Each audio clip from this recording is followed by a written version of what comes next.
Hello my ladies, and welcome back to my channel.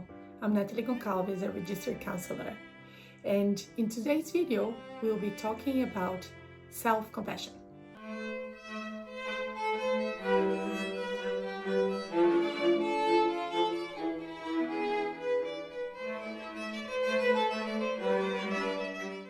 What is self-compassion?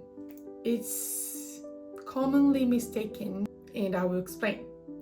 Self-compassion is the ability to be kind to oneself, to be mindful of what's been going on without trying to change anything, and the connection we feel in the human condition. These are the three basic concepts of self-compassion therapy. This is what I'm talking about today. And at first, when I studied, I was very skeptic about it because I thought we should be compassionate to other people. And that is also true. However, this approach has been proven really efficient and very helpful to people in anxiety, depression, postpartum depression, and now in perimenopause, I am finding beyond helpful because it's helping me a lot to cope with all the overwhelming changes that are happening inside of my body, and it's really hard. So the self-compassion brings me to this, how can I put it?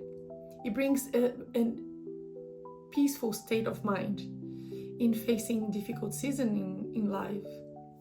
So self-compassion is not self-pity, because self-pity, it's a way of excuse yourself into doing stuff that it's not really helpful to you, or bad behaviors, or and self-compassion actually allows us to be who we are and to love us anyway.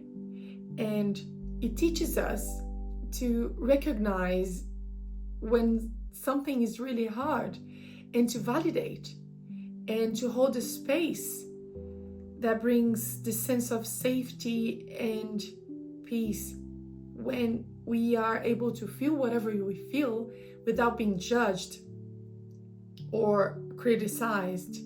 So imagine you're talking to a friend and this friend came to you with a big problem. You know this friend, she is a loving mother, she works really hard, she does the best as she can to juggle all her duties, and she comes to you telling you she made a big mistake. And what do you say back to her? How do you approach this with her? How do you help her dealing with it? I am sure you would never say, "Oh, don't be such a whining girl and get over with." You would say, "Wow, look, you've done what you can. You're a good person. Don't be so hard on yourself." And I wonder why we don't do this to ourselves as well when we have this big problem that we can't solve.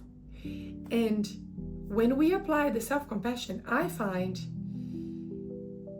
to me, that it brings a sense of patience and respect as well, because as you know that you're going through something hard and you acknowledge, you give yourself the time you need to work through it.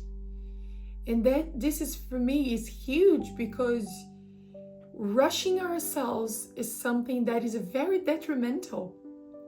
Rushing ourselves into solving problem all the time, it doesn't help us to actually cope with the problems in a very efficient manner. It just brings us to an anxious state of mind, overwhelmed and stressed, especially in this season of life, in the perimenopause, in the transition to menopause. We need a lot of patience because we're going through a lot of changes. but maybe you are a new mom, or you're a mother of 3 young children, and you have so much to do, and you feel overwhelmed, and you criticize yourself a lot, because what you do is, instead of being compassionate to yourself, you compare yourself to other people that seem to be doing right, and you're not other people, you're you. And the coping mechanism that excuse the bad behaviors with the self-pity, it's also connected to the comparison. So it's not helpful to you, because you can't be someone else. Instead, when you're compassionate towards yourself, you acknowledge who you are and what you can do at your own capacity, at your own timing. So today I wanted to talk briefly about self-compassion, and to suggest you trying this very simple technique.